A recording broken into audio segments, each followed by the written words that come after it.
So do you have that orangey red oak finish and you're tired of it and you want to change it? But you don't want to paint it or do the effort of stripping it? Then take something like this and transform it into something like this. If you want to know how we do this, then stay tuned. Tara and I started this process with a thorough clean. We use TSP. We had this set of 6 chairs in storage for quite a while, so as you can probably see, they're really dirty. So I'm going to start with, and we use some TSP Eco.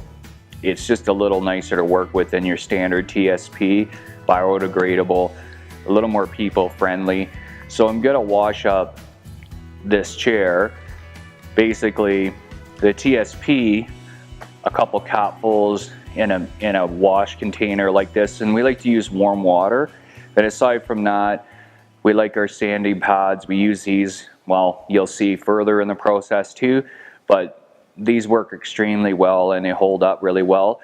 So I'm going to get this clean to start with.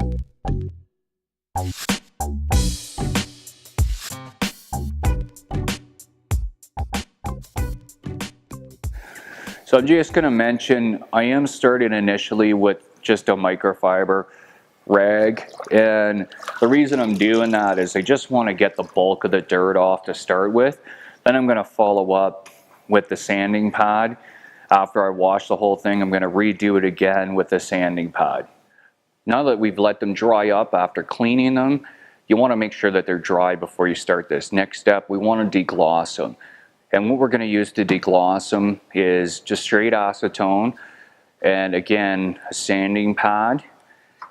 And you'll want a pair of gloves when you're using the acetone. A well ventilated area is always a good idea, and some safety specs. Make sure you wear these because the acetone is going to spray around a little bit. You don't want to get any of that in your eye. So I'm going to go to just giving these a degloss at this point.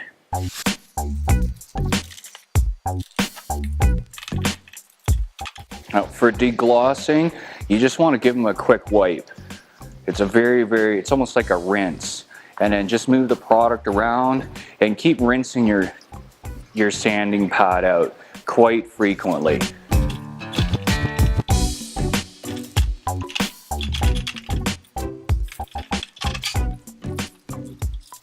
Okay, so at this point you can see I've gone over it, given it a rinse basically with the sanding pad and the acetone. So I'm going to do the other 5 chairs at this point, and next we'll move to sanding. Okay, so we now have the chairs totally prepped. You did a nice sanding with the 600 grit sanding pad? It's actually a 300 or 400 grit. Oh. Yeah, you want to give it a scuff sand after the deglossing, because it will, when you degloss it, if you're too heavy with the acetone, it can cause some inconsistencies in the roughness. So you may get runs, or it breaks the finish down. And by doing that, if you let it pool anywhere or anything, it'll cause ripples, almost like brush strokes. So yeah. We've just gone through and given it a scuff sand with a 300-400 grit, and we just want to wipe it down with a damp microfiber before we actually get to spraying this. Well, I just wanted to touch on this. I am spraying the sealer on this. What we're going to do is tint it. So our cement sealer that we use is we're using a flat sheen on this for this particular set. Their flat isn't quite flat. It's more of a satin pearl finish, so keep that in mind for at home. It's still got a little bit of gloss to it, definitely. Yeah. Our own Superior Paint Co. line, our flat sealer is flat. Really flat. Yeah. But it again, it does cost more. Mm-hmm. But it is a true flat. So, yeah. But in this situation, we're going to have a bit of sheen in it, but this is a water-based flat. And what I'm going to do is, and what we're trying to achieve in this video, is basically by tinting the sealer. So I'm going to put about Well, I'm gonna gauge it when I mix it, but I think about 2 to 3 capfuls, and we're going with water-based, the cement stain, and it's navy. Yeah. So we want to see if, you know, by tinting the sealer, and it's probably going to take a few coats, but by tinting it and just keeping it even, if it does kind of achieve a stain-like finish. Without having to strip this. Yeah, without having to strip it down. Yeah. That's kind of what we're trying to get to, and hopefully by mixing the stain, in with the sealer and tinting that, and then just building it up. And this is an experiment. We don't know how this is going to come out just yet. Yeah. So if this you're could watching, be a huge mess. it could be a huge mess. If Yeah. you're watching this, it probably turned out okay. So we're going to proceed to getting these finished cleaned up once they dry, and make sure they're dry before you start working with them again. But I'm going to spray some sealer on these and see how it goes.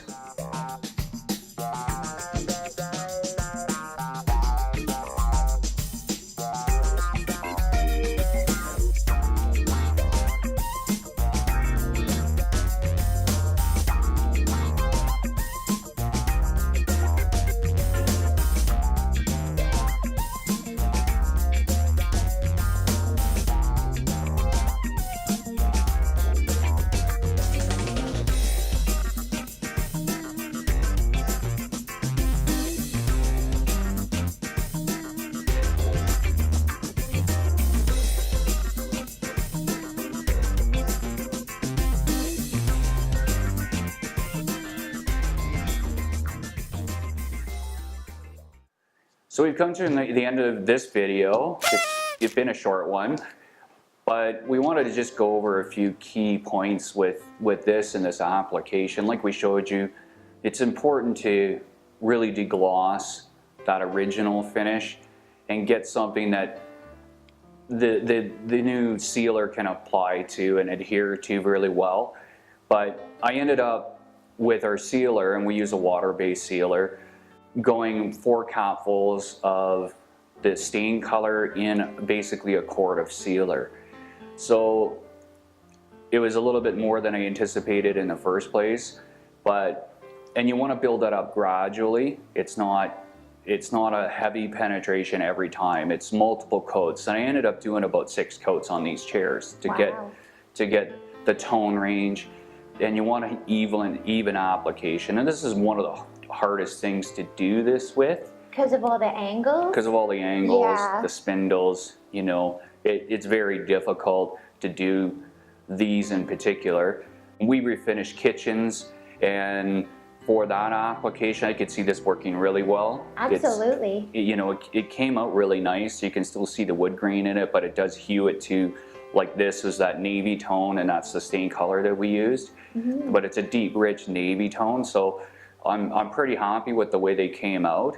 And I think, like I said, if you have one of those orangey oak kitchen that have been done over and over for a lot of years in a lot of homes when they built them, this would probably be a good solution, or even doors. Yeah, trim. If you have furniture that you want to keep a stained wood finish, but you don't want to strip it out, Yeah. this is an excellent way to do it. Or paint it. Yeah. You know, this is a good alternative to that. Now, what we're thinking, and we haven't tested lighter colors and lighter stain colors, and we're going to do that on our own and see how that comes out. I'm kind of curious to see how that turns out, but this is basically, right now, I would think that it's more your mid-tones. Well, let's put it this way, about the tone range that the oak is originally. If you go a color that's in that tone range or darker, this would work. Yeah. Going lighter, I'm not sure about yet. So we're gonna try that on our own and see how that turns out, and maybe you try that on your own. I test this before you go and do your kitchen or something. But you know, hand applying this too, I'm just gonna say this about hand applying this would be pretty difficult, I think. It would be pretty patchy and it wouldn't look very nice. Yeah, it'd be tough to hand do this. We definitely, we spray everything, so Yeah. spraying this, it does work. You can keep everything a fairly even tone and build it up, like I said, gradual to get that depth to it. But hand applying it would be tough. Yeah, you'd have to be a very experienced painter. Yeah. You might be able to do it if you did it thin enough and enough coats. You could probably get away with it. But definitely, we feel like the application almost needs to be sprayed in order for it to be even enough and good enough coverage. We hope we've inspired you to give this a try and see if it works for you. Yeah, it's something that we're gonna continue to offer, especially with our I think the kitchen refinishing especially. Yeah. It's a good alternative, and again, without having to strip, restain, and go through that, it is less intensive process and a little less product. You do use quite a bit of sealer. I think for the 6 chairs, it was at least a gallon of sealer, maybe a gallon and a half, give or take a little bit. Yeah. But because it is a lot of coats, but at least you know it's good and sealed. Yeah, it's very sealed. There's no two ways about that. Yeah. So if you like the video, like below. If you like our videos, and subscribe. We've got more coming. Every Friday. Every Friday. So thank you for watching. Bye-bye for now.